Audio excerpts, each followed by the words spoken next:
চল তোর বয়ফ্রেন্ডকে আজকে জোর করে ভাঙ খাওয়াবো। কেন? আরে ভাঙ খেলে তো নেশা হয়ে যাবে। আর শুনেছি নেশা হয়ে গেলে নাকি মানুষ একটু বেশি সত্যি কথা বলে। তাহলে তোর বয়ফ্রেন্ড লুকিয়ে লুকিয়ে কি করছে না করছে সবকিছুই তুই জানতে পারবি। হ্যাঁ চল চল। বাবু এ নাও তোমার জন্য শরবত এনেছি। হ্যাঁ দাও দাও খাই।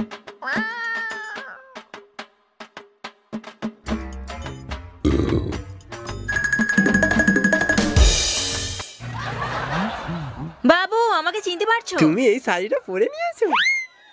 তুমি এই শাড়িটা দেখাবে না বলে লুকিয়ে রেখেছিলে না? দেখালেই তো তোমার মতো কিনে নেবে। তাহলে দেখালে? তুই আমাকে এইরকম ভাবিস? জানো বাবু, ও না আমাকে প্রপোজ করেছিল। আর না এসএমএসে না তোমাকে নিয়ে খুব খারাপ কথা বলতো, যাতে আমি তোমাকে ছেড়ে দিই। তুই এত হিংসা করিস আমাকে? তুই আমার বয়ফ্রেন্ডকে কেড়ে নিতে চাস? আর তুইও তো আমাকে হিংসা করিস। আমাকে ভাং খাইয়ে জব্দ করতে এসছে। ভাং খেয়ে এতটাও নেশা হয় না যে আমি কি করছি না করছি তার জ্ঞান থাকবে না। ওদের জালে ওদেরকেই ফাঁসিয়ে দিয়েছি।